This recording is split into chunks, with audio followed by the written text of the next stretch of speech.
RL Produções apresenta mais um estudo à luz das Escrituras. O ministro Marcos Lopes, com a finalidade de enriquecer seus conhecimentos, esclarece a você o que é confissão positiva e modismos pentecostais, que através deste CD, Deus possa enriquecê-lo, abençoando a sua vida. Saudações cristãs a todos os irmãos em Cristo. Iremos elucidar um assunto muito atual. Confissão positiva, ou como é chamada e conhecida, teologia da saúde e da prosperidade, ou movimento da fé. Já dizia Aristóteles, um povo ignorante é fácil de escravizá-lo. Se você for observar pela história, todo povo que não tinha muito conhecimento, ele era um povo escravo. Não tinha liberdade de pensamento.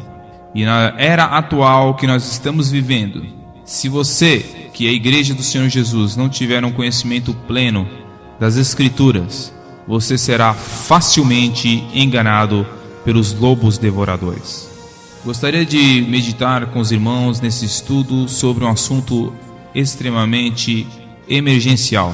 As igrejas mais novas que têm surgido no Brasil estão praticamente, quase todas, estão contaminadas pela confissão positiva, ou como é conhecida, a teologia da saúde e da prosperidade.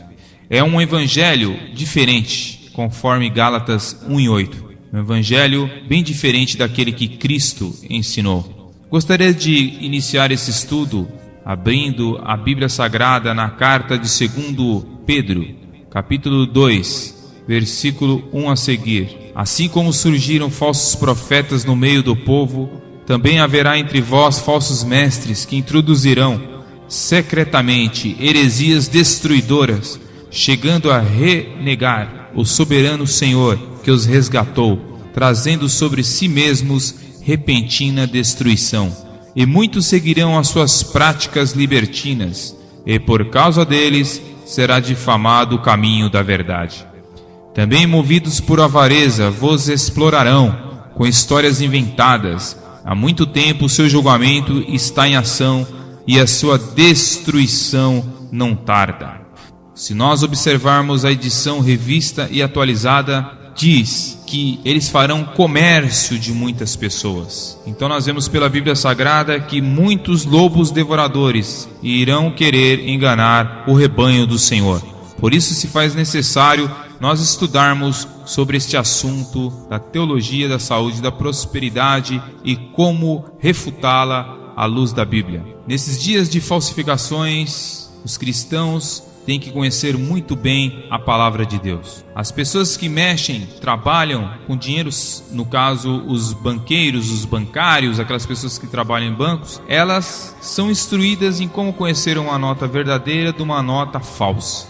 Bancos investem no aprendizado dos seus funcionários. Da mesma maneira, nós temos que conhecer a palavra de Deus para não deixarmos ser enganados por qualquer vento de doutrina. Os pregadores da fé não gostam de teólogos. Eu creio que é pela mesma razão que os ladrões não gostam da polícia. Ambos querem trabalhar sem serem incomodados. Observamos que muitos evangélicos também são contra estudar apologética ou seitas, outras religiões, pois pensam mais ou menos como esta pessoa que escreveu na revista Defesa da Fé da edição de junho de 2002 na seção de cartas. Veja o que essa pessoa disse. O que será que uma pessoa tão sofrida necessita quando se apega a Cristo? Imagino que esteja buscando um pouco de consolo e conforto em meio a tantas desgraças. Mas quando nos deparamos com revistas como essa, somos derrubados e enfraquecidos. O que obtemos por meio de textos publicados neste periódico é mais dúvida, descrença e desesperança. Vocês estão sempre criticando determinada doutrina, mas ainda não consegui descobrir a crença de vocês. A cada edição, um novo ensinamento é censurado. Será que vocês são tão corretos assim? Então veja, queridos irmãos, que há muitas pessoas que não querem estudar seitas, não querem estudar apologética e ainda ficam irritadas quando se é abordado o tema. Mas a palavra de Deus diz para nós nos guardarmos dos ensinos heréticos.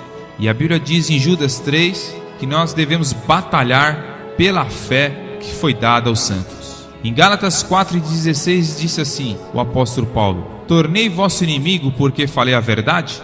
Ou seja, nós não queremos ser seu inimigo ao trazer esta palavra. Queremos ser, sim, um cooperador de Deus para que você seja sensibilizado pela palavra de Deus. Os pregadores da fé deveriam ler Tiago 13:1, pela responsabilidade que tem de se ensinar. O grande problema da teologia da prosperidade não é a prosperidade, mas a teologia que pregam. Alguns acham que os pregadores da fé podem se enquadrar em Filipenses capítulo 1, versículo 15 a 18, e assim seriam a favor do Evangelho. Mas o problema tem sido a mensagem central deles. Devemos batalhar pela fé conforme Judas, versículo 3. A palavra batalhar pela fé significa um conjunto de ensinamentos.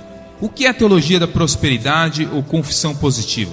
É a doutrina segundo a qual o cristão, por ser filho de Deus, jamais passará por dificuldades financeiras, pois ele é destinado a viver de uma maneira regaladamente pródiga, sem ter de se defrontar com as carências materiais comuns a todos os seres humanos. Agora, queremos deixar bem latente que existe uma diferença entre a teologia da prosperidade nos Estados Unidos e a teologia da prosperidade que é ensinada aqui no Brasil. Por exemplo, a teologia da prosperidade que é ensinada no Brasil, ela difere da americana em alguns aspectos. Nos Estados Unidos, os pregadores da fé, como são chamados, são considerados por inúmeros eruditos evangélicos como falsos profetas e dirigentes de seitas.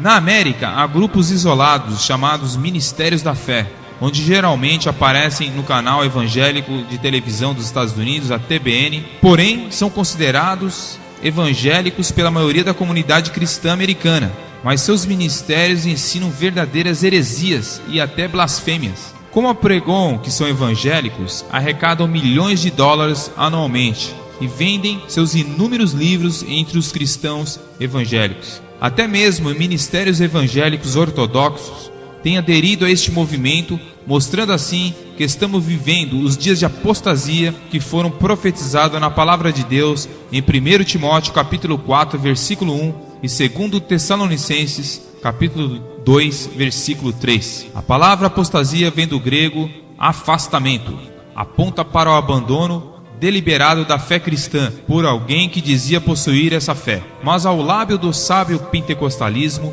existe o lado apóstata, doentio, e é este lado doentio que vamos analisar, a fim de prevenir pessoas para que não descambe para um fanatismo religioso de consequências imprevisíveis. A teologia da prosperidade brasileira difere, segundo o meu ponto de vista, na questão que nem todos os que pregam podem se enquadrar como falsos profetas, pois não pregam a confissão positiva em sua totalidade. Observando televangelistas e oradores que ministram a teologia da prosperidade no Brasil, vemos que não são partidários de todas as ideias e filosofias da teologia americana. É bem verdade que mesmo alguns crendo como os profetas da prosperidade dos Estados Unidos, mas eles nunca se revelarão em público que verdadeiramente creem. Eu posso enquadrar Benny Hinn como falso ministro devido à teologia absurda que crê, mas não poderia nivelar, por exemplo, R.R. Soares talvez como um falso ministro, e sim como um ministro evangélico controvertido. Como estive nos Estados Unidos no ano de 2001, observei que a confissão positiva nos Estados Unidos não é somente uma heresia, mas seus adeptos são sectários.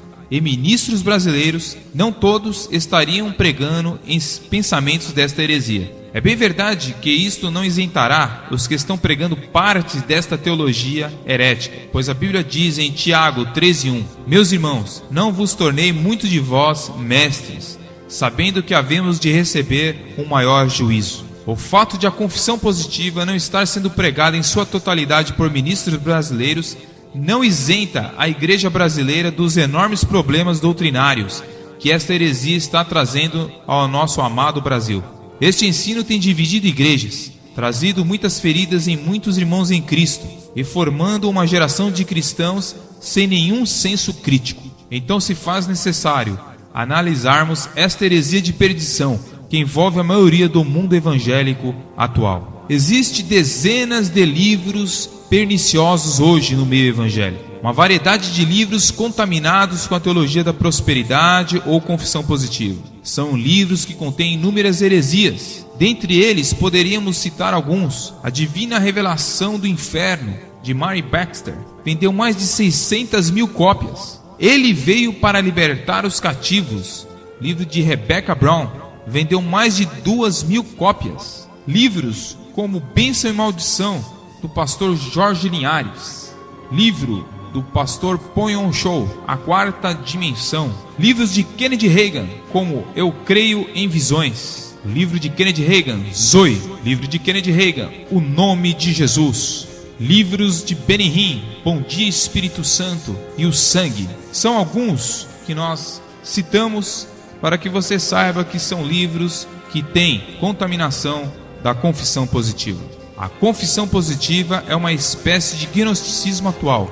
Vemos hoje vários livros de autoajuda sendo vendidos às pessoas. Isso nos mostra que a nova era tem influenciado a muitos, e hoje pregadores do evangelho da nova era se espalham. Mas alguém pode estar perguntando: como surgiu este movimento?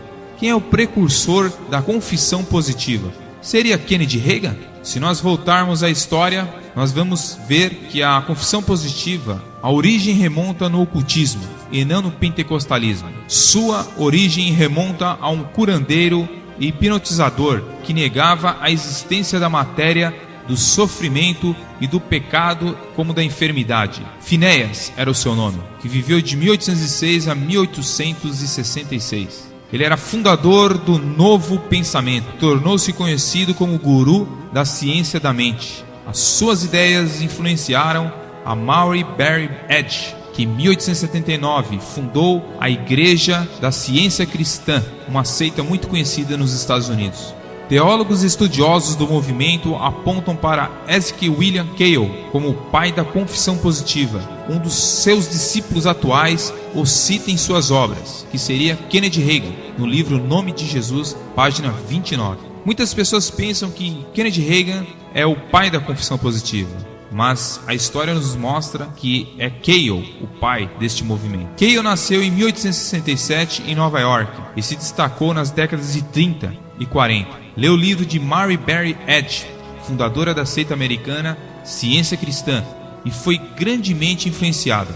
Na ciência cristã é negada a existência do sofrimento, enfermidade e de todo o mal. Os alicerces da teologia de Cale foram formados nas seitas metafísicas, especialmente no Novo Pensamento. O mais importante agora para milhões de filhos de Deus não é o ser, e sim o ter. Desta forma, as pessoas em nossas igrejas começam a ser julgadas não pelo que eram, mas pelo que tinham. Deste modo, foi o patriarca Jó avaliado pelo seu amigo Bildade, onde a ideia de que a salvação traz riquezas materiais já era abordada. Então nós observamos que é uma falácia essa doutrina, principalmente porque quando nós abordamos a doutrina de Bildade, nós vamos ver que não tem base bíblica para isso. E é falacioso esse argumento dele. Além de brincar com as palavras e jogar com raciocínios aparentemente válidos, ousa invocar depois o depoimento dos antigos. Não agem assim os proponentes da teologia da prosperidade? Na defesa desse aleijado doutrinário, torcem as escrituras sagradas, brincam com a verdade, fazem uso de subterfúgios lógicos e até citam fora do seu contexto o testemunho dos antepassados, conforme 2 Pedro 3, versículo 16. Se Bildade viveu num período anterior ao patriarca Abraão, como acreditamos que exemplo ele poderia apresentar dos antigos, para que sua doutrina fosse devidamente justificada? Muitas pessoas ficam preocupadas em citar nomes de pessoas, e alguns até se ofendem, mas eu gostaria de dizer que eu vou citar nomes aqui estando debaixo de um respaldo bíblico, porque o apóstolo Paulo, ele deixou registrado na Bíblia os bons exemplos e os maus exemplos. Paulo disse em 2 Timóteo 4:10, ele cita ali Demas. Em seu desabafo ele cita outro nome. Em 2 Timóteo 4:14, Alexandre, o latoeiro, causou-me muitos males.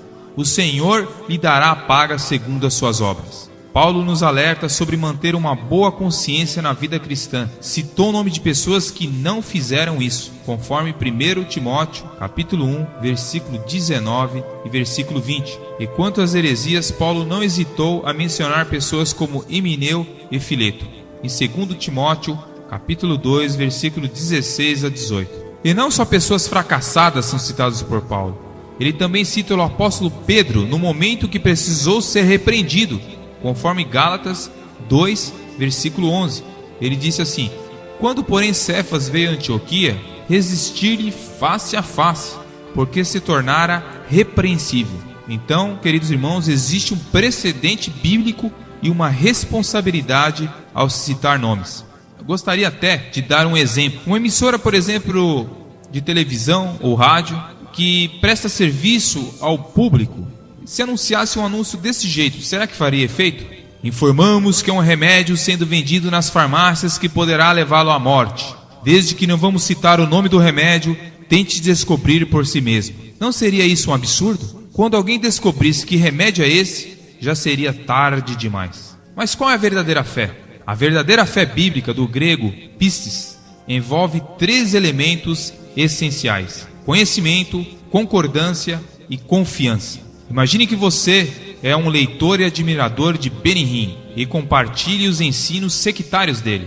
Você pode conhecer este CD e até concordar com essa ministração, que provê até um diagnóstico exato de Benny Hinn. Mas isso não fará diferença até que você deixe de se envenenar, crendo, ou seja, confiando, que tais ensinos desastrosos apenas o conduzem para o reino das seitas. De modo semelhante, suponha que dissessem a você que uma determinada barra de chocolate tem veneno e que ninguém pode comer um pedaço sequer, sobre risco de morte. Imagine agora respondendo: eu sei, eu concordo. Em seguida você vai lá, pega o chocolate e come um pedaço bem grande. Esse gesto prova que você não confiou no que disseram. Em todo caso, suas boas intenções não alterariam as consequências. No fim, você entraria em convulsão e morreria. Quando você confia na palavra, age de acordo com ela. Quando confia no homem, age segundo ele. Palavras que encontramos no livro Cristianismo em Crise, páginas 77 e 78. Mas quem seriam os pregadores do movimento da fé atuais? Kennedy Reagan, que se encontra numa idade bem avançada, é o mais conhecido, onde escreveu dezenas de livros, entre os quais o nome de Jesus, a autoridade do crente, mais de 40 milhões de livros vendidos e mais de 20 mil alunos já se formaram em seu seminário nos Estados Unidos. Por volta dos anos 50 surgem com suas revelações no livro Eu Creio em Visões. Existe um paralelo muito grande entre as suas visões e o fundador do mormonismo, Joseph Smith Jr. Ele chega a declarar o seguinte: não fiz sequer uma oração em 45 anos que não obtivesse uma resposta. Não existe um respaldo bíblico para tal afirmação, porque a Bíblia diz em Mateus, capítulo 6, versículo 10: venha o teu reino, seja feita a tua vontade, assim na terra como no céu. No versículo 26 e no capítulo 26, versículo 39, a palavra de Deus nos mostra o seguinte: indo um pouco adiante, prostrou-se sobre o rosto e orou: meu pai, se possível, passa de mim este cálice, todavia não seja como eu quero, mas como tu queres. Então nós observamos que a nossa vontade tem que estar enquadrada na vontade de Deus. E uma pessoa dizer que em 45 anos nunca ouviu um não de Deus é algo para se pensar. Valnice Milhomes, que é outra também adepta da confissão positiva, estudou no seminário Escola Bíblica Rema, ligada ao ministério de Kennedy Reagan. Hoje tem seu próprio ministério, a Igreja Nacional de Jesus Cristo. Valnice Milhomes, ela é líder da Palavra da Fé e fundadora da Igreja Nacional do Senhor Jesus Cristo, e também divulga o G12. Kennedy Copeland, um pastor norte-americano muito conhecido nos Estados Unidos, disse uma frase chocante: cachorros geram cachorros, gatos geram gatos, e Deus gera deuses. Você não tem um Deus dentro de você, você é um Deus. Um dos maiores expoentes e divulgadores do movimento da fé é Benny Hinn, com seus livros que viraram verdadeiros best-sellers, como o livro Bom Dia Espírito Santo. Benny Hinn, ele disse uma frase interessante: Adão era um super ser quando Deus o criou. Não sei se as pessoas sabem disso, mas ele foi o primeiro super-homem que realmente viveu. Antes de tudo, as escrituras declaram objetivamente que ele tinha domínio sobre os peixes do mar e as aves do céu, o que significa dizer que costumava voar. Ora, como poderia ter domínio sobre os pássaros se não pudesse fazer o que eles fazem? A palavra domínio no hebraico, afirma claramente que você tem domínio sobre um objeto. Você fará tudo o que esse objeto faz. Em outras palavras, se este sujeito ou objeto fazer algo que você não pode fazer, você não terá domínio sobre ele. Elevo isso ainda mais longe. Adão não somente voava, mas voava pelo espaço sideral. Ele, com pensamento, estava na lua.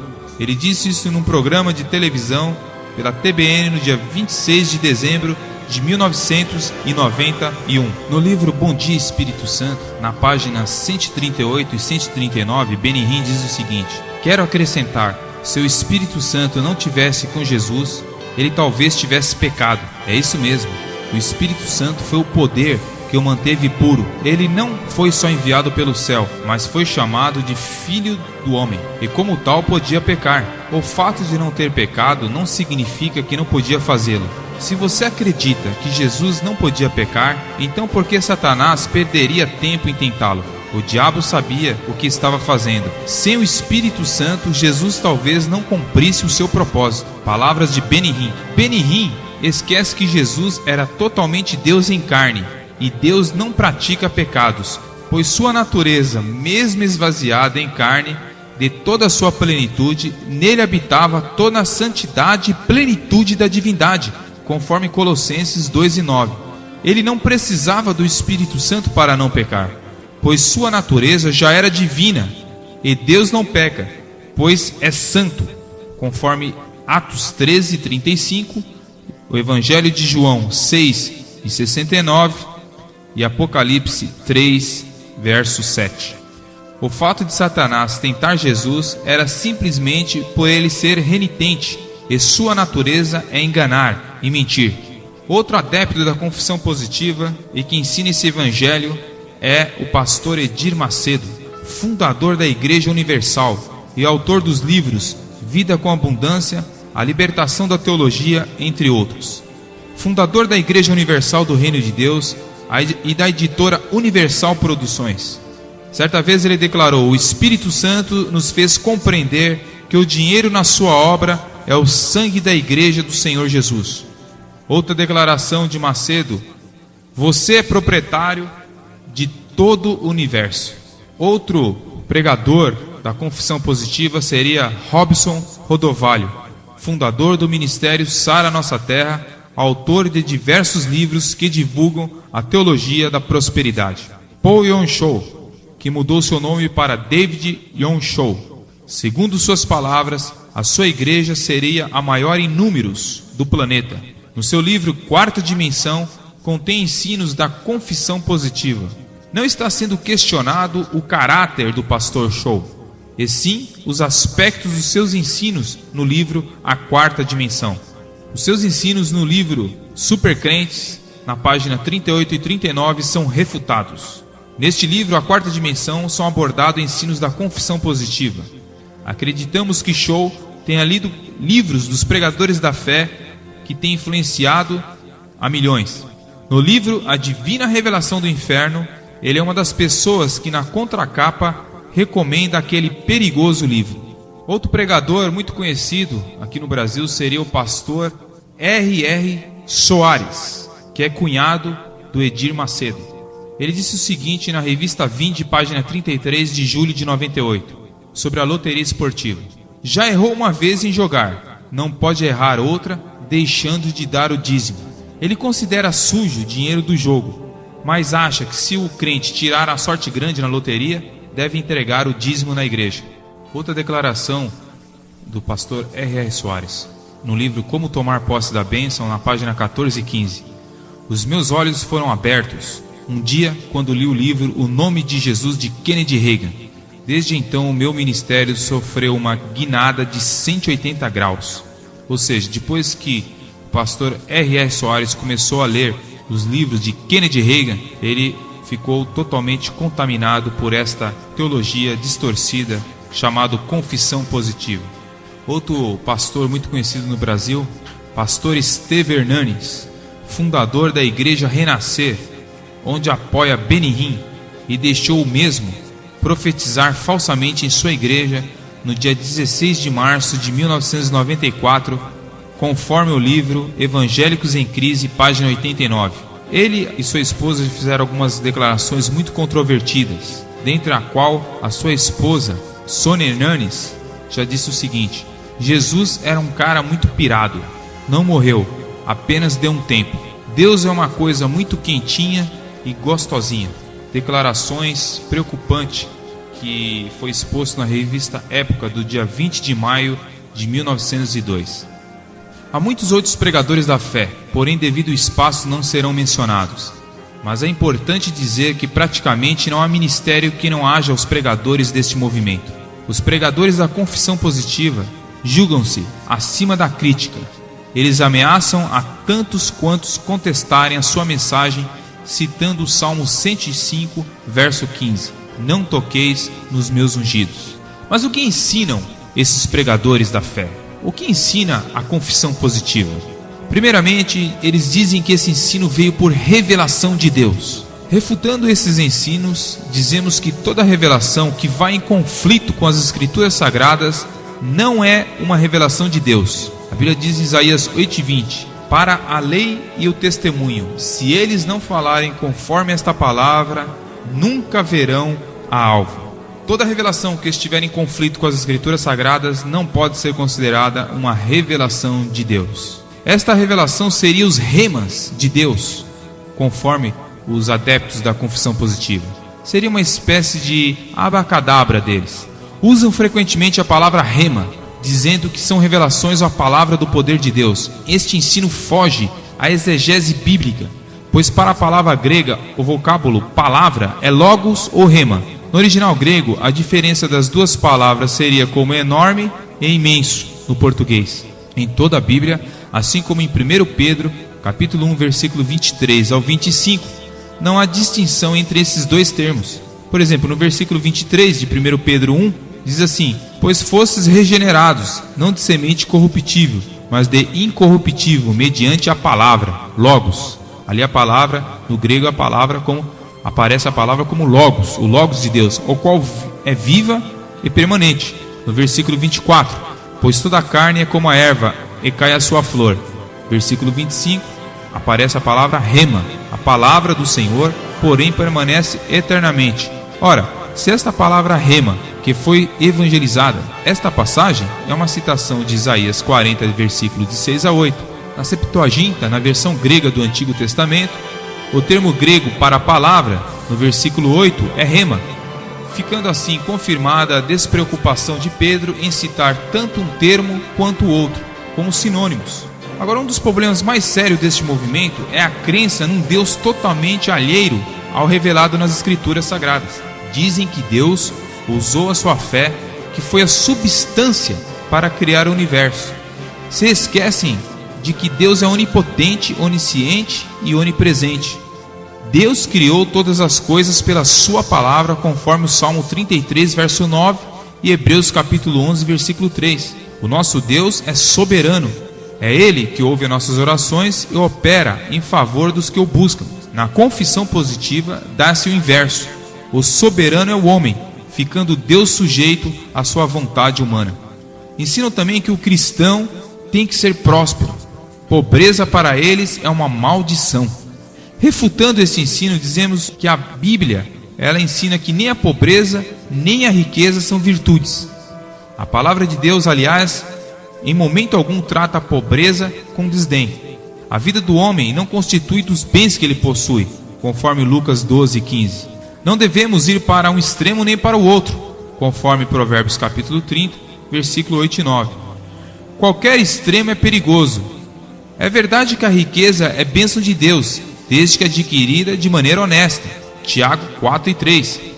Caso contrário, seremos escravizados por ela, ou seja, pela riqueza. Mas também é bom saber que a pobreza não é símbolo de maldição. Provérbios capítulo 17, versículo 1, 1 Timóteo capítulo 6, versículos 7 a 9. A Bíblia condena o amor ao dinheiro, não o dinheiro em si, mas o amor ao dinheiro, conforme 1 Timóteo 6 e 10, pois a avareza é uma forma de idolatria. Colossenses 3, versículo 5. Tudo aquilo que o homem ama mais do que Deus, torna-se o seu Deus. Filipenses 3, versículo 19. Costumamos dizer que o cristão tem que ser próspero, e pregar a prosperidade é até bíblico, não é herético. Porém, dizer que a pobreza é uma maldição, isto sim se constitui uma heresia. É do interesse de Deus que o cristão seja próspero. Porém, ensinar que a pobreza é um espírito maligno, isto é uma aberração. Algumas declarações dos pregadores da fé. Kennedy Reagan certa vez disse: não ore mais por dinheiro, exija tudo o que você precisar. Robert Tilton disse em 1990: a Bíblia é um livro de prosperidade. A única vez em que as pessoas foram pobres na Bíblia foi quando elas estiveram sob uma maldição. Jesus andava no Cadillac da época, que era o seu jumento. Está escrito isso no livro Autoridade do Crente, de Kennedy Reagan, página 48. Refutamos essas ideias dizendo o seguinte: será que Deus se preocupa com o pobre? Ou será que eles estão amaldiçoados? Em Deuteronômio, capítulo 15, versículo 11, vamos ver o que a Bíblia fala sobre o pobre. Está escrito o seguinte: por que não deixará de haver pobres na terra? Assim eu te ordeno: abre a tua mão a teu irmão, a teu necessitado, e para o teu pobre em tua terra. Em Levítico 19:10, Deus também mostrava sua preocupação com os pobres e com os imigrantes. Veja a situação de José e Maria, onde deram um par de pombinhos. Será que eles estariam sob alguma maldição? Em Lucas 2:24 nos mostra essa cena. Você acredita que eles estariam sob maldição simplesmente por eles serem pobres? Será que Pedro e João estavam amaldiçoados, pois não tinham nem prata nem ouro, conforme Atos 3:6? E Jesus, será que estava amaldiçoado, pois ele era pobre? Lucas 9:58 mostra que ele era pobre, e não rico, conforme querem ensinar os pregadores da fé. Certamente que a resposta a essas perguntas é um grande não, que os pregadores da fé deveriam analisar. Eles se esquecem de preparar o povo para as adversidades da vida, que poderão vir, na maioria das vezes, de forma inesperada. Existe sim uma preocupação com o pobre na Bíblia. Deuteronômio capítulo 15, versículo 11, e também Mateus 6:33. Mas quais seriam as contradições da teologia da prosperidade? A prosperidade material. De acordo com a história sagrada, os ímpios vêm prosperando materialmente, na maioria das vezes, muito mais que os justos. Onde Asaf, no Salmo 73, verso de 1 a 10, chega até a questionar Deus, mas depois ele vê que ele está equivocado. E o que dizer da civilização inaugurada pelo homicídio de Caim? A cidade por ele fundada era tecnologicamente avançadíssima, conforme Gênesis capítulo 4, versículo 17 a 22. Enquanto isso, nem notícia temos do progresso avançado pelos filhos do piedoso Sete. Que riqueza lograra Enoque, ou Noé, ou ainda Sem? Enquanto isso, iam os descendentes do indecoroso e irreverente Cão, fundando grandes impérios: Lídia, Egito, Etiópia e os domínios de Canaã, conforme Gênesis capítulo 10, versículo de 1 a 20. As provações dos justos. A história sagrada, no registro dos fatos que ocorreram após a era de Bildade, fala de alguns homens que, apesar de sua comprovada e singular piedade, foram submetidos às piores adversidades. Se Abraão, Isaque e Jacó foram abençoados com grandes riquezas, José foi vendido como escravo, e como escravo viu-se constrangido às mais humilhações possíveis, conforme Gênesis capítulo 37, versículo 26 ao 36. Elias, Amós e Lázaro vivenciaram necessidades básicas. O profeta Elias viu-se na continência de nutrir-se do que lhe traziam os corvos, conforme 1 Reis capítulo 17, versículo de 5 a 7. Amós, como boiadeiro, alimentava-se de sicômoros, conforme Amós 7,14. Lázaro, além da extrema pobreza, fora coberto por uma terrível chaga e assim abandonado por todos. Comia das migalhas que caíam da mesa do rico, conforme Lucas 16, versículo de 20 ao 25. Qual a evidência de uma vida piedosa? Nós não queremos com isso ressaltar a pobreza como evidência de uma vida plena de Deus, como é também a riqueza. Pois se nas escrituras sagradas há ricos piedosos, há também pobres incrédulos e nada tementes a Deus. Temos que agir com equilíbrio e discernimento, pois os extremistas teológicos, quer da esquerda, quer da direita, são nocivos. Logo, ninguém deve ser julgado pelo que tem, mas pelo que é, conforme Mateus 5, versículo 16. Quer Deus nos conceda riquezas, quer nos deixe experimentar necessidades, tenhamos sempre em mente que Ele é soberano e, como tal, sabe tratar bem os seus filhos, conforme Jeremias capítulo 18, versículo de 1 a 6. Abacuque e Paulo sabiam viver na abundância e não se preocupavam também na privação, conforme Filipenses capítulo 4, versículo de 10 a 13. Devemos aprender a buscar primeiramente o reino de Deus e a sua justiça, conforme Mateus 6 e 33. A semelhança de Agur, no capítulo 30 do livro de Provérbios, devemos orar: não me des nem a pobreza nem a riqueza, mantém-me do pão da minha porção acostumada, para que porventura, de farto, te não negue e diga: quem é o Senhor?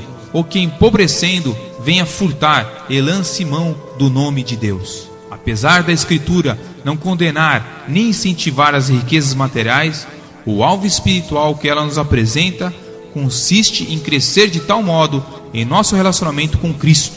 Sempre existirá pobres na terra, conforme Deuteronômio 15, versículo 11. E que nenhum humildade venha, pois julgar os que, à semelhança de Jó, passam por dificuldades. A riqueza e a pobreza não podem servir de referenciais para se julgar a ninguém. Cuidado para você não barganhar com Deus. Certamente o dízimo é uma bênção para o cristão, mas cuidado para não querer fazer barganhas com o seu Deus. Sobre as doenças, o que pensa a Confissão Positiva sobre esta questão? Eles dizem o seguinte: o cristão não pode em hipótese nenhuma estar enfermo, pois a enfermidade é do diabo. As palavras determinar, decretar, retroceder são usadas frequentemente pelos pregadores da fé. Para os pregadores da fé, o cristão que fica enfermo ou está em pecado, ou está com falta de fé, ou está com demônios. Ensinam também que qualquer sofrimento que sobrevém ao cristão é evidência de incredulidade ou pecado. Noutras palavras, prosperidade, dinheiro e saúde são a marca registrada do cristão, que são instrumento aferidor do grau da espiritualidade e da santidade do crente. Refutando esses ensinos, dizemos que o cristão pode ficar enfermo, sem estar em pecado ou mesmo faltando fé. Veja esses exemplos. Em 1 Timóteo 5 e 23, o apóstolo Paulo recomenda a Timóteo para que não que ele devesse confessar os seus pecados ou declarar ou determinar a sua fé para a sua cura, mas que ele tomasse um pouco de vinho para que a sua enfermidade fosse sanada. Este ensino tem levado cristãos à morte física, de dizer que toda enfermidade tem que ser curada em nome de Jesus. Outro caso seria o de Eliseu, que morreu de uma enfermidade, e Atos 28 nos mostra que Epafrodito, que adoeceu, mas ninguém ordenou que ele decretasse a sua cura. Vemos pela palavra de Deus alguns versículos que nos mostram que haveria sofrimento no mundo. Em 1 Pedro, capítulo 4, versículo 19, a palavra de Deus diz o seguinte: por isso também os que sofrem segundo a vontade de Deus devem entregar suas vidas ao fiel Criador e praticar o bem. Ou seja, os que sofrem. E Jesus disse em João 16 e 33, no mundo tereis aflições. Eles acham que o cristão não pode passar por momentos difíceis. Isso não tem base bíblica. A maior interpretação de Isaías 53 afirmam que a cura está totalmente garantida na expiação de Cristo. Eles acham que Isaías 53, pelas suas pisaduras fomos sarados, está se referindo a curas físicas, e que a cura do crente é garantida na crucificação de Jesus. Porém, nós devemos ver que o termo ali, no hebraico, sarar, pode se referir à cura espiritual e física. E além do mais, Mateus 8,17, que se cumpriu Isaías 53, Jesus ainda não tinha sido crucificado. E nós vemos ali a sogra de Pedro sendo curada. E ele cita ali Isaías 53, pelas suas pisaduras fomos sarados. Porém, Jesus ali ainda não tinha sido crucificado. Então nós não podemos enquadrar Isaías 53 como uma cura física garantida sempre que nós orarmos na pessoa de Jesus. As curas nessa passagem mostram a credencial de Jesus como Messias. As enfermidades procedem de ordem espiritual ou às vezes de falta de higiene conjugal. Nem toda doença seria demônio. Sobre as doenças, podemos dizer que é uma consequência da queda do Éden, conforme Romanos 5, versículo 12. Mas dogmatizar, afirmando que todos os enfermos estão em pecado, ou que não tem fé é ir além do que está escrito na Bíblia. Há casos de pessoas que enfermaram por desobediência a Deus, por exemplo, Números 12, verso 10. Enfermidades levaram à morte pessoas como o rei Uzias, em 2 Crônicas 26, versículo 19 a 23. Enfermidades assolaram homens de Deus como Timóteo, 1 Timóteo 5, versículo 23, e Trófimo, 2 Timóteo 4, versículo 20. Em 2 Timóteo 4 e 20, Paulo só pregou o evangelho aos Gálatas por causa de uma enfermidade, e tendo ele curado a tantos enfermos, deixou seu amigo Trófimo doente em Mileto, conforme 2 Timóteo 4 e 20. Devemos ter discernimento para saber quando o caso é puramente clínico e quando é espiritual. A oração pode mudar a mão de Deus, mas podemos insistir em algo mal. Um pastor, por exemplo, insistiu a cura do seu filho a Deus, mas Deus dizia que era uma enfermidade para a morte. Mas devido à insistência, o Senhor curou seu filho. Mas aos 18 anos, aquele jovem veio a morrer na casa de detenção. Será que era esta a vontade de Deus para a vida desse jovem? Em Hebreus, por exemplo, nos mostra dois tipos de ensino, dois grupos. Um grupo que triunfa e um grupo que passa por maiores sofrimentos possíveis. Em Hebreus capítulo 11, versículo 4 ao 35, mostra o grupo daqueles que triunfaram. E Hebreus capítulo 11, versículo 35 ao 38, mostra aqueles que tiveram sofrimentos atrozes. Outro ensino que é ensinado pelos pregadores da fé seria que o homem pode se tornar Deus nos dias de hoje. O fundador da seita Meditação Transcendental, Ramachiri Yogi, interpretando Salmo 46, verso 10, ele disse: aquietai-vos e sabei que eu sou Deus. Aquietem-se e saibam que vocês são Deus. E quando tiverem consciência de que são Deus, começarão a viver a divindade. E vivendo a divindade, não existe razão para sofrer.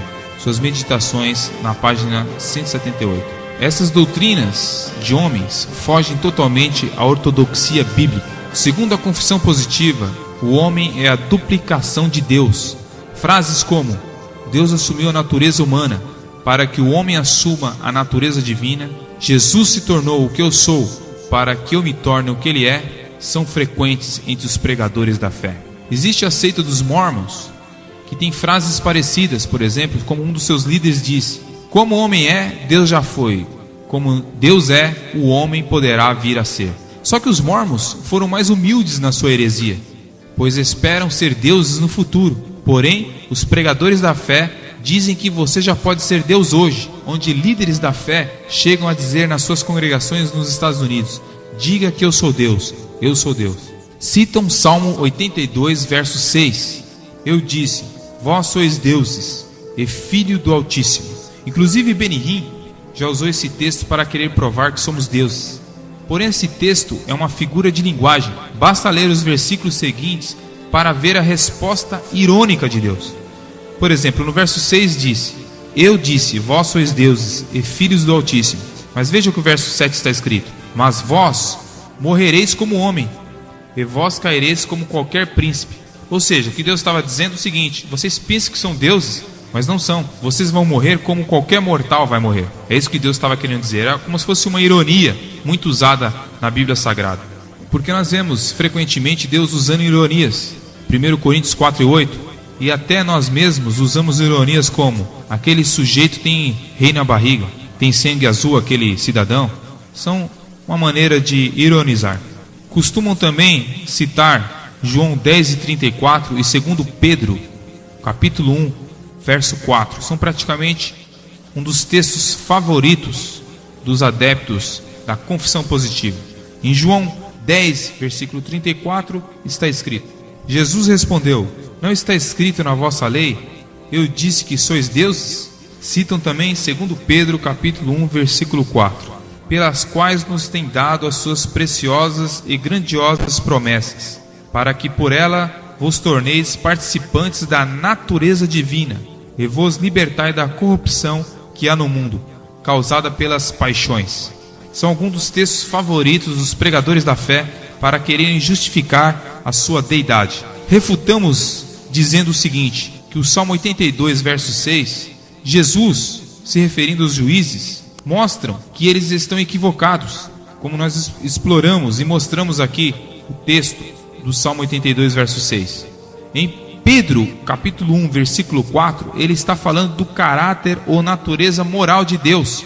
Confira os versos 4 ao 9 e você verá que é isto que está sendo apresentado na palavra de Deus. Não que você tenha uma natureza divina, que você é Deus. Os atributos de Deus jamais homem algum terá para si. Em Pedro são expostos as manifestações comunicáveis da divindade. Porém, os atributos incomunicáveis, onisciência, onipotência, onipresença, jamais o homem terá dessas manifestações. A ideia de deificar um homem, ou o homem se tornar Deus, começou no Jardim do Éden, em Gênesis 3, verso 4 e 5. Mas existe uma diferença abismal e infinita entre o homem e Deus. Deus não é homem, e nem o homem é Deus, conforme Ezequiel 28, verso 2 e 9, Atos capítulo 14, versículo de 11 a 15. Lembre-se disto: há um só Deus e você não é Ele. As palavras para os pregadores da fé têm um poder. Eles costumam dizer: eu exijo, eu determino, eu reivindico. Tudo isso em vez de eu peço, eu suplico, eu rogo. Ou seja, para os pregadores da fé, frases e palavras devem ser evitadas, como por exemplo: quase morri de rir, morro de vontade de fazer isso ou aquilo. Isto é de morte. Eles acham que a palavra é como se fosse uma entidade. Refutando isto, dizemos que somente Deus pode determinar, conforme Isaías 14, versículo 24 e versículo 27. As palavras não trazem maldições. As palavras, para eles, têm um poder todo especial, e certas palavras devem ser até evitadas. Costumam citar Provérbios 18, versículo 21. Diz a palavra de Deus: a morte e a vida dependem da língua, e aquele que a ama comerá do seu fruto. Vejamos, porém, que o fato de se pronunciar em palavras negativas não quer dizer que se cumpram ou que sejam maldições. Por exemplo, em Gênesis 42, versículo 36, nós lemos: então seu pai Jacó lhe disse: vós me desfinhastes, José está ausente, e Simão está ausente, e quereis levar Benjamim? Tudo caiu sobre mim.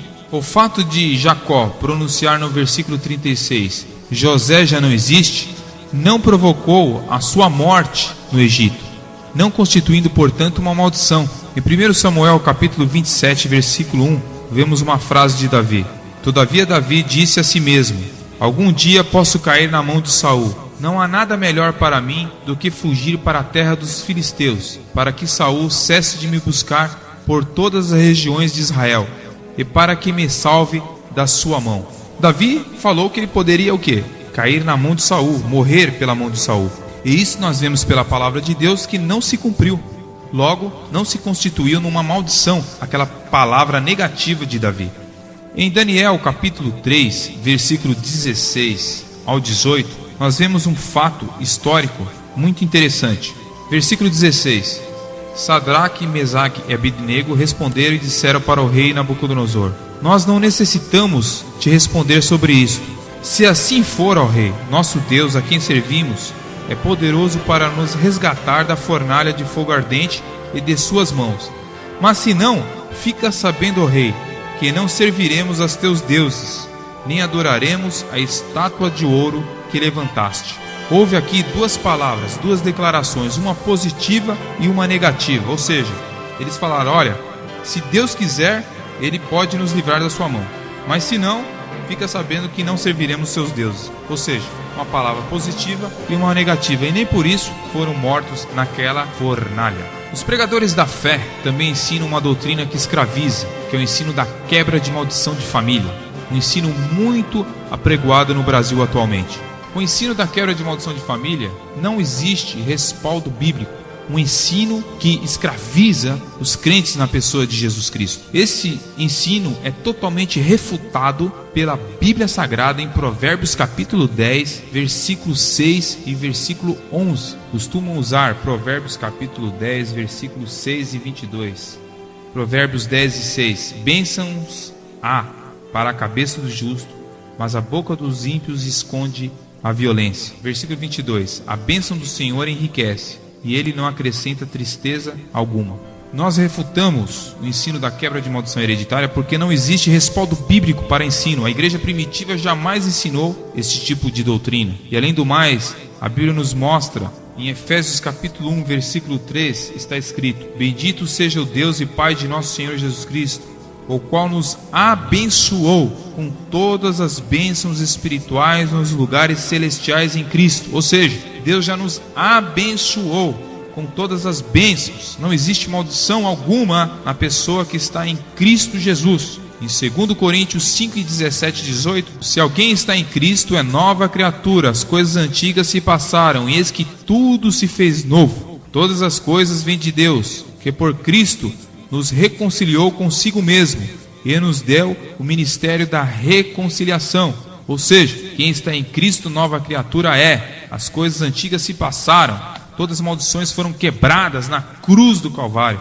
E ainda em Provérbios 4 e 18, vemos escrito: Mas a vereda dos justos é como a luz da aurora, que vai brilhando mais e mais até ser dia perfeito. Quem está em Cristo, meu querido, está com todas as maldições quebradas, porque está andando em novidade de vida. Eles costumam usar o texto de Êxodo, capítulo 20, versículo de 4 a 6. Mas ali está falando dos efeitos do pecado, e não de maldições hereditárias. Eles também têm uma cristologia fora da realidade bíblica. O Jesus da confissão positiva não é o Jesus da Bíblia, porque o Jesus da confissão positiva morreu 2 vezes, física e espiritualmente. A morte física foi na cruz. Esse sacrifício, porém, segundo eles, não salva. Na morte espiritual, ainda segundo eles, Jesus foi levado ao inferno para padecer nas mãos de Satanás. Ensinam que a morte que salva. Trata-se, pois, de um outro Jesus, conforme 1 Coríntios capítulo 11, versículo 4. O próprio Jesus Cristo colocou a questão assim: Mas vós, quem dizeis que eu sou? Em Mateus capítulo 16, verso 15. Ou seja, os pregadores da fé afirmam que quando seu espírito desceu ao inferno para queimar pelos nossos pecados, assumiu uma natureza satânica e teve que nascer de novo. Copeland, um pregador norte-americano da confissão positiva, chega a dizer o seguinte: tendo de fazer-se obediente a Satanás e tomar a sua natureza. Nós queremos refutar esse ensino blasfêmico dizendo o seguinte, que eles usam o texto de 2 Coríntios 5 e 21. Está escrito o seguinte: O que não soube o que é pecado, por nós foi feito pecado, para que nele fôssemos feito justiça de Deus. Costumam citar esse texto, mas acontece que essa transferência de pecado era simbólica e não literal. O fato de Jesus ser citado no Salmo 22, verso 1, não implica em mudança de natureza. Nós refutamos esse ensino dizendo que essas 2 mortes não passam de pura ficção. Se é a morte espiritual de Jesus que salva, por que o verbo se fez carne então? Jesus torna-se homem para morrer espiritualmente? É um absurdo. Diante de textos como, por exemplo, Romano 8, versículo 3, que diz: Portanto, o que for impossível à lei, por estar enfraquecida pela carne, Deus o fez, enviando o seu próprio Filho, em semelhança de carne pecaminosa. E por causa do pecado da carne, Deus condenou o pecado. E se você ler também 1 Pedro capítulo 2, versículo 24 e capítulo 4, versículo 1, nenhuma passagem bíblica fala sobre Jesus sofrer no inferno. Por isso, não podemos dizer com firmeza o que a Bíblia não diz com clareza. O nome de Jesus, na página 26, chega a dizer que Jesus assumiu uma natureza satânica, ou seja, que ele provou uma morte espiritual. Isto não chega nem a ser heresia, chega a ser blasfêmia. Eles dizem que Jesus foi abandonado na cruz do Calvário, que ele foi totalmente abandonado por Deus. Mas isso contradiz o Salmo 22, versículo 24, porque não desprezou nem abominou a dor do aflito, nem dele escondeu o seu rosto, mas quando ele clamou, o ouviu. Isso são palavras originais de Davi e não de Jesus. Jesus foi simbolicamente abandonado por Deus e não literalmente, como querem apregoar os pregadores da fé. Dizem que Jesus assumiu uma morte física. Ensinam que a morte física não teve nenhum valor, só espiritual. Ora, o que Jesus está fazendo na cruz? Por acaso ele estava se divertindo na cruz? Não, a Bíblia estava salvando nossos pecados. 1 João 1:7. Apocalipse capítulo 1, versículo 5, nos mostra que Jesus estava realmente morrendo pelos nossos pecados. Ensinam que Jesus assumiu a natureza satânica na cruz do Calvário e refutamos essa blasfêmia que se encontra em Hebreus capítulo 7, versículo 26 e versículo 27, que Jesus é sumo sacerdote, como este que nos convinha, santo, inculpável, puro, separado dos pecadores, exaltado acima dos céus, que não tem necessidade, como os outros sumos sacerdotes, de oferecer sacrifício todos os dias, primeiro pelos seus próprios pecados e depois pelos pecados do povo, porque isto o fez uma vez por todas, quando a si mesmo se ofereceu. Ou seja, Jesus nunca assumiu a natureza satânica. Ele sempre foi Deus puro e santo, e jamais desceu ao inferno para queimar pelas chamas do inferno, conforme eles ensinam. Eles ensinam também que Jesus foi recriado nas portas do inferno. Sendo assim, teríamos que admitir que ele foi criado, contrariando Hebreus capítulo 13, versículo 8. Deus tem vários tipos de filhos. Pelo menos podemos citar 4 tipos de filhos. Deus tem filhos por criação, os anjos, os homens. Deus tem filhos por formação, ou seja, Deus criou Adão e Eva. Deus tem filhos por adoção. Nós somos filhos por adoção, onde podemos chamá-lo de Abba Pai, ou seja, paizinho, conforme o capítulo 8 de Romanos. Deus tem filhos por geração, ou seja, só Jesus, em Hebreus 1:5, recebe o título de unigênito do Pai. Em João 13,16, traz a ideia de único, pré-existente. Unigênito no grego, monógenes, mostra que ele é o único gerado, não tem ninguém como ele. Não, ele não é o arcanjo Miguel, porque Miguel foi criado e ele jamais foi criado. Junto com a confissão positiva, existem os chamados modismos pentecostais, que invadem a maioria das igrejas cristãs da atualidade. Cultos à personalidade. O reverendo Moon quer ser honrado e os adeptos de sua seita carregam uma foto dele nas suas roupas. E se começarem a pecar, a foto, segundo ele, começaria a desaparecer em 3 dias. Porém, até hoje não se comprovou este mito. Joseph Smith Jr., fundador da Igreja de Jesus Cristo dos Santos dos Últimos Dias, a seita dos Mormons. Os Mormons dizem que não adoram seu profeta. Porém, existe no livro Princípios do Evangelho, páginas 330, um hino que diz: ao profeta hoje cantemos. Os evangélicos. Algumas igrejas evangélicas têm que colocar no seu meio, para atrair as pessoas, personalidades famosas do meio artístico ou jogadores de futebol, para poder assim atrair multidões. Temos que ver a diferença entre uma adoração simples e o misticismo. Em alguns cultos fazem ainda o uso de enxofre, óleo ungido, rosa ungido, fogueira santa, sal ungido, copo d'água em cima do rádio ou da televisão, vassoura de fogo, tapete ungido e uma variedade enorme de símbolos e objetos para estimular o fiel a adorar ou contribuir financeiramente. Tudo isto é bem ao contrário do que o Senhor Jesus disse à mulher samaritana em João 4, versículo 23 e 24. Deus quer uma adoração simples. Você não precisa começar a entrar pelo caminho do misticismo para adorar este Deus. Existe também uma teologia chamada teologia do domínio. Usam textos, Gênesis capítulo 1, versículo 26 ao 28, afirmam que os cristãos devem dominar o mundo antes do retorno de Cristo. Alguns anos atrás surgiu uma frase muito conhecida no Brasil, que era assim: o Brasil é do Senhor Jesus. Essa mesma frase de Valnice Milhomes veio a ser adesivos de carro. Porém, o nosso reino não é deste mundo, conforme disse Jesus em João, capítulo 18, versículo 36. Jesus respondeu: meu reino não é deste mundo. Fica evidenciado, portanto, que o nosso reino não é este planeta, mas sim o reino dos céus. Existe também um modismo chamado judaísmo moderno, que seria pessoas que trazem costumes judaicos para as igrejas. Este modismo, que surgiu no final dos anos 90 em algumas igrejas evangélicas, ensinam que devemos guardar costumes e doutrinas judaicas e até mesmo o sábado. Algumas igrejas começaram a guardar o sábado, começaram a usar símbolos judaicos, ensinam a celebrar festas de Israel e etc. Tem ministério, por exemplo, proibindo a seus membros de comer estrogonofe, porque mistura leite com carne. E Moisés disse para não cozer leite com cabrito. Estrogonofe geralmente é carne de frango e de vaca. O que Moisés estava combatendo era uma simpatia cananeia, uma superstição. Nada a ver com estrogonofe. Igrejas não querem mais celebrar o Natal, pois seria, segundo o ponto de vista dessas igrejas com esses judaísmos, uma festa pagã, algo que não tem base bíblica. Porque nós, quando comemoramos o Natal, não comemoramos a data, mas sim o acontecimento. E os pastores que não aderem a toda essa paranoia do neopentecostalismo são tidos como incrédulos, sem unção, ultrapassados. Ninguém precisa abraçar, irmãos, uma heresia para ser usado por Deus.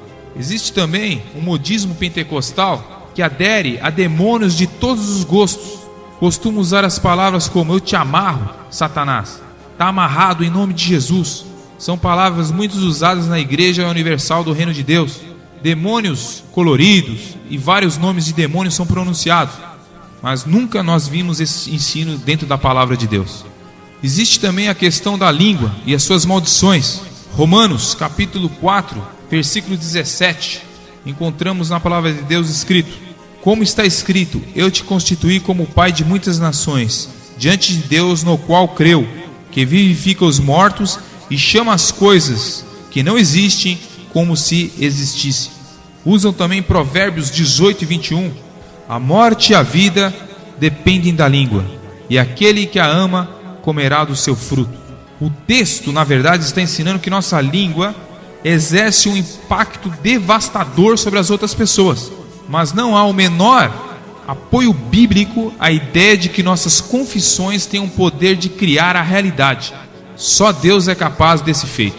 Usam a parte final de Romanos 4 e 17 e reivindicam que os crentes são capazes de realizar tais atos de criação e que a fala humana contém literalmente o poder da criação.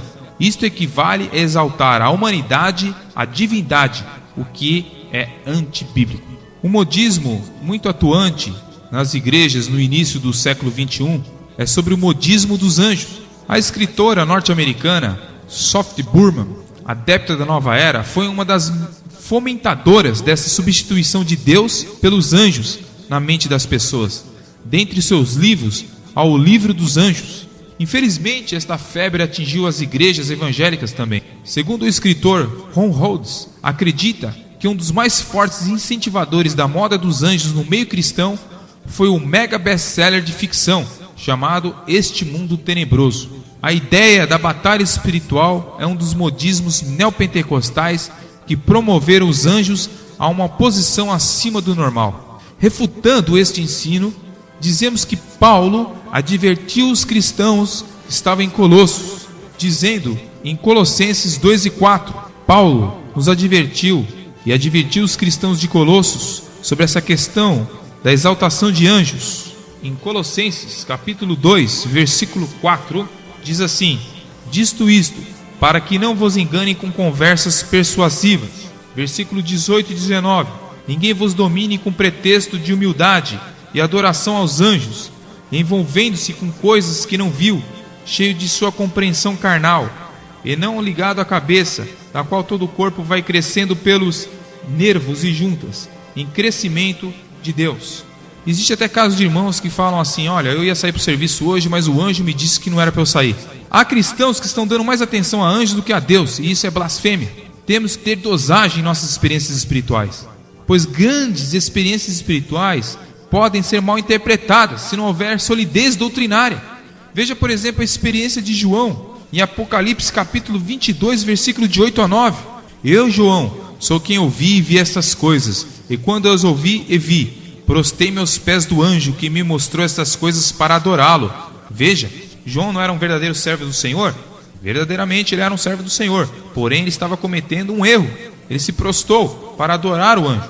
Então o anjo respondeu no verso 9, então ele me disse: não faças isso, sou teu conservo e de teus irmãos, os profetas, e dos que guardam as palavras deste livro.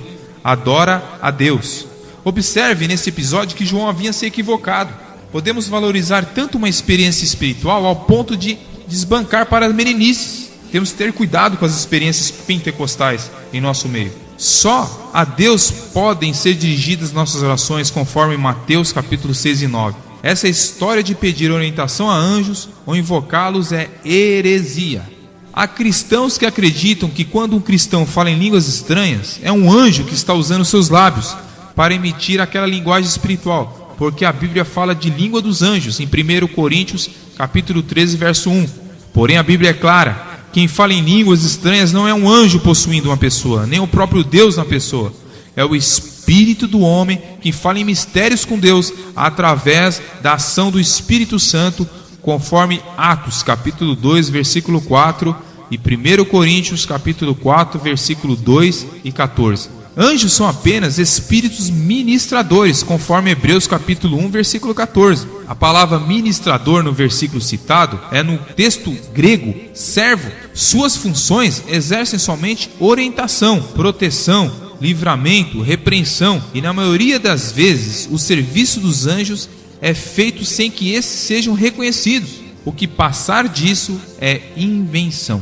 A confissão positiva e os modismos pentecostais dão grande ênfase aos milagres, mas existe um grande exagero na questão dos milagres. Por exemplo, Paulo era usado por Deus, mas nunca abandonou o equilíbrio, conforme Atos capítulo 19, versículo 11, que diz: E Deus fazia milagres extraordinários por meio de Paulo. Acreditamos em milagres, o problema são os abusos. Por exemplo, se nós perguntássemos para uma pessoa: você gosta de dinheiro? Certamente todas as pessoas responderiam que sim. Agora, se você fizer outra pergunta: você gosta de dinheiro falso? Certamente você responderia que não. Ou seja, não devemos ser contra os milagres. Pelo contrário, o evangelho deve ser acompanhado de milagres. Porém, devemos ter cuidado com os falsos milagres. Existe um caso, por exemplo, que o pastor Paulo Romero citou certa vez, muito interessante. Uma irmã estava desesperada por uma mensagem. Ela precisava de uma mensagem profética, ouvir a voz de Deus falar usando alguém em profecia. E ela chegou a dizer o seguinte: preciso de uma mensagem, nem que seja da carne. Que absurdo, queridos irmãos. Devemos ter equilíbrio. A palavra de Deus sempre em primazia e em segundo as nossas experiências pentecostais. Hoje existem os maiores abusos possíveis. Existe seminário da mirra, que emagrece as pessoas, batismo com o Espírito Santo com pó de ouro, dentes de ouro. Não vamos dizer que Deus não pode dar dentes de ouro. É lógico que Deus pode dar dentes de ouro, pode dar até braço de ouro, perna de ouro, tudo que Ele quiser de ouro. Mas existia um abuso no final dos anos 90, onde vinha até pessoas com espelhinho dentro das igrejas para ver quem recebeu dente de ouro e de prata. Temos que ter um equilíbrio. As coisas de Deus são com ordem e decência. Jesus curou AIDS? Sim, cura AIDS. Mas temos que comprovar com documentos que aquela pessoa realmente foi curada, para que as pessoas possam ver e glorificar a Deus, e não ser envergonhados por muitas pessoas que dizem que foram curados da AIDS e na verdade não foram. Existe um modismo chamado cair no espírito ou cai. Pode alguém cair no espírito? Bem, a Bíblia mostra que Daniel, por exemplo, caiu, pois não aguentou a glória do Senhor. João, por exemplo, caiu na ilha de Patmos. Mas temos que ter um equilíbrio. É diferente entre um ato soberano de Deus e entre aqui. João na ilha de Patmos caiu, mas nós temos que conhecer a diferença entre um ato soberano de Deus e entre aquilo que é normativo para a igreja. Não existe nenhuma instrução para a igreja cair. Ou seja, o que é normativo para a igreja? Os dons espirituais em 1 Coríntios 14, por exemplo, nos mostram o que é normativo para a igreja. O orar, o amor fraternal, a santificação. Não existe, por exemplo, soprar sobre as pessoas ou derrubá-las, porque na Bíblia só Deus sopra, conforme Gênesis capítulo 2, versículo 7. Não existe o soprar sobre as pessoas e derrubá-las, porque na Bíblia só existe uma pessoa que faz isso: Deus. Jesus, em João capítulo 20, versículo 22, que diz: acabando de dizer isso, soprou sobre eles, eles disse: recebeis o Espírito. Certa vez um apologista perguntou para os pregadores da fé por que as pessoas só caíam para trás e não para frente. E uma das respostas dos pregadores da fé foi que era mais fácil segurar as pessoas caindo para trás. Muitos pregadores da fé usam um artifício quando as pessoas não querem cair. Começa a dizer: não resista ao Espírito, e assim as pessoas ficam constrangidas e acabam caindo na igreja. Algumas heresias que viraram modas em igrejas norte-americanas, e provavelmente algumas serão exportadas para o Brasil, é a unção do riso. Pessoas começam a dar gargalhadas dentro da igreja e dizendo que é o Espírito Santo que estão levando essas pessoas a rirem. Existe a cola do Espírito Santo, onde pessoas ficam grudadas no chão ou nas paredes dizendo que é a cola do Espírito Santo que fez aquilo. Existe até aqueles que dizem que existe o sorvete do Espírito Santo, né? Onde aquele pregador da fé irá orar por aquele sorvete e toda a caloria será tirada. Uma verdadeira palhaçada. São frutos de pessoas que não têm o que fazer, querem fazer da igreja um circo. É momento de se apegarmos a Cristo, pois logo Ele virá. Devemos ter um cuidado muito grande com os dons de revelação. Devemos ter um cuidado com os falsos profetas nos dias de hoje, que se aproveitam da fé dos irmãos e dizem estar sendo usados por Deus no dom de revelação e cometem os maiores absurdos nas igrejas. Não que não exista dons de revelação, ou seja, Deus manifesta seu poder através do dom da revelação, mas existe muita gente aí tendo as suas próprias revelações dizendo que é de Deus. Porém, temos que examinar as profecias e revelações devido à recomendação bíblica e também para não sermos enganados pelos falsos profetas. Nos Estados Unidos existem televangelistas que fazem um bom trabalho e glorificam o nome do Senhor. Entretanto, existem aqueles que estão somente interessados no sucesso e no dinheiro, nem que seja por meios desonestos. O Senhor Jesus disse que haveria escândalos, conforme Mateus capítulo 18, versículo 7. É mister que vem os escândalos. E quando isso acontece, o evangelho sofre grandes prejuízos. Peter Popoff, que se apresentava como ungido de Deus nos Estados Unidos, possuidor, segundo ele, dos 9 dons do Espírito Santo e contrabandista de Bíblias para os países da Cortina de Ferro. Popoff deslumbrou as multidões em suas cruzadas nos Estados Unidos. A reunião chegava ao seu clímax quando Peter Popoff começava a apontar as pessoas mencionando seus nomes e endereços completos, seus problemas físicos e muitas vezes até o nome dos médicos com quem estavam se tratando, como se estivesse recebido as informações diretamente de Deus. Veja as declarações de uma mulher da Pensilvânia que testemunhou publicamente numa de suas cruzadas. Veja o que ela declarou: cerca de 6 semanas atrás eu não o conhecia e por acaso eu liguei no seu programa de televisão. Não digo que foi por acidente, foi obra de Deus. Eu disse: será que isso é verdade? Será que este homem sabe os nomes e endereço realmente das pessoas? Assisti uns 3 a 4 programas e fiquei sabendo que ele viria a Pittsburgh. Então eu disse: bem, na verdade eu nunca acreditei nisso, mas acho que tenho que ir e ver. E hoje, quando você mencionou meu primeiro nome, meu último nome, a rua onde eu moro, o número e o endereço, eu quero dizer: criam, gente, esse Deus é real. Popoff fez isto muitas vezes em muitos lugares, por um bom tempo. Muitas pessoas testemunharam como este homem era usado por Deus. Mas um dia a máscara caiu e toda a farsa foi descoberta. Em 1986 ele foi exposto publicamente num programa de entrevistas nos Estados Unidos pela rede NBC de televisão, um programa parecido como o de Jô Soares. Ficou provado que Peter Popoff conseguia e passava todas aquelas informações não com a ajuda de Deus, mas com a ajuda da eletrônica. Tudo veio à tona quando um grupo de céticos decidiu estudar o ministério de Popoff. Observaram no ouvido de Popoff um pequeno aparelho em que se comunicava com sua esposa Elizabeth. Ela conversava com as pessoas antes de começar as reuniões e depois transmitia as informações para o seu marido, conforme o livro Evangélicos em Crise, página 86. Veja que é algo absurdo. Ele citava o nome das pessoas e dizia que estava tendo revelações de Deus, mas estava usando a eletrônica. Na década de 70 e 80 também atuavam de forma muito parecida com a de Peter Popoff alguns pregadores de curas divinas. Dentre eles, um famoso televangelista de cura divina dos anos 70. Seu nome era W.V. Grant. Os milagres mais comuns de suas cruzadas consistiam no alongamento de uma perna mais curta do que a outra, revelação dos nomes, endereços e tipos de enfermidades nas pessoas do auditório.